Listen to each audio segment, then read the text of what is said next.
সবাইকে অনেক অনেক স্বাগত ডিভাইন সোল 666 চ্যানেলে। আমার নাম অ্যাস্ট্রো ট্যারো দেবিকা রয়।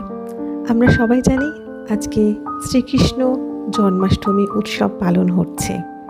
তো আমি তারই উপলক্ষে একটা ছোট্ট স্টোরি, একটা ছোট্ট গল্প শেয়ার করতে চাই, যেটা আমরা সবাই জানি। তাহলে চলো শুরু করি। বাট তার আগে বলতে চাই সবাইকে অনেক অনেক ধন্যবাদ আমার এই ভয়েসটি শোনার জন্য, আমার চ্যানেলটি সাবস্ক্রাইব করার জন্য, শেয়ার করার জন্য, লাইক করার জন্য এবং প্রচুর পজিটিভ কমেন্ট করার জন্য। আমি সত্যি ভীষণ ব্লেসড।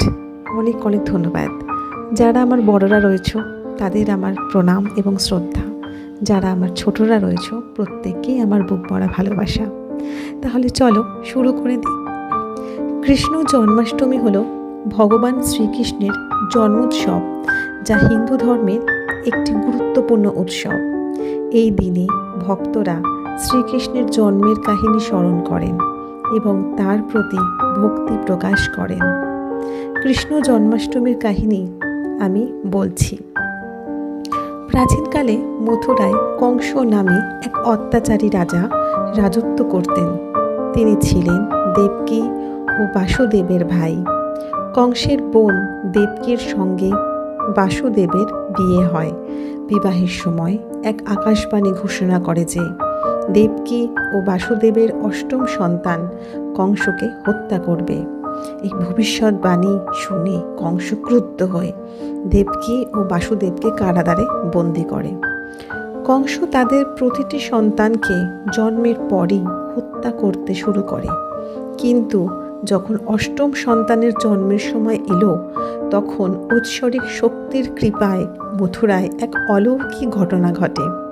ভাদ্র মাসের কৃষ্ণপক্ষের অষ্টম তিথিতে মধ্যরাতে কারাগারে শ্রীকৃষ্ণ জন্মগ্রহণ করেন। সেই সময় কারাগারের দরজা নিজের থেকে খুলে যায়। প্রহরীরা গভীর ঘুমে আচ্ছন্ন হয়ে পড়ে। বাসুদেব ঐশ্বরিক নির্দেশ পেয়ে শিশু শ্রীকৃষ্ণকে একটি ঝুড়িতে করে যমুনা নদীর পার করে গোকুলে নিয়ে যান। সেখানে তিনি কৃষ্ণকে নন্দ ও যশোদার কাছে রেখে আসেন। বিনিময়ে তিনি নন্দ এবং যশোদার কন্যা, যিনি ছিলেন মায়াশক্তিকে কারাগারে নিয়ে আসেন। কংস যখন শিশুকন্যাকে হত্যা করতে যায়, তখন সেই কন্যা মায়ার রূপ নিয়ে আকাশে উঠে যান এবং কংসকে সতর্ক করে বলেন তার মৃত্যুর কারণ স্বরূপ শিশু ইতিমধ্যে নিরাপদে গোকুলে পৌঁছে গেছে। এই ঘটনা কংসকে আরও ভীত করে তোলে। কৃষ্ণের শৈশব ও জন্মাষ্টমী উৎসব। গোকুলে নন্দ ও যশোদার কাছে কৃষ্ণ বড় হন। তার শৈশবের লীলা যেমন মাখন চুরি, গোপীদের সঙ্গে রাসলীলা এবং কংসের পাঠানো রাক্ষসদের বধ ভক্তদের মনে গভীর রেখাপাত করে। জন্মাষ্টমীতে ভক্তরা এই কাহিনী স্মরণ করে মন্দিরে পুজো অর্চনা করেন, কৃষ্ণের ভক্তিগীতি গান এবং উপবাস পালন করেন। মথুরা, বৃন্দাবন এবং গোকুলে এই উৎসব বিশেষ উৎসাহের সঙ্গে পালিত হয়। এই কাহিনী শুধুমাত্র শ্রীকৃষ্ণের জন্মের গল্পই নয়, বরং সত্য ও ধর্মের জয় এবং অধর্মের পরাজয়ের প্রতীক। যদি আপনি এই কাহিনীর কোনো নির্দিষ্ট অংশ বা উৎসবের রীতিনীতি সম্পর্কে আরও বিস্তারিত জানতে চান, তাহলে অতি অবশ্যই আমাকে কমেন্ট করে জানান। আমি অতি অবশ্যই আরও ডিটেলসে আপনাদের বলবো।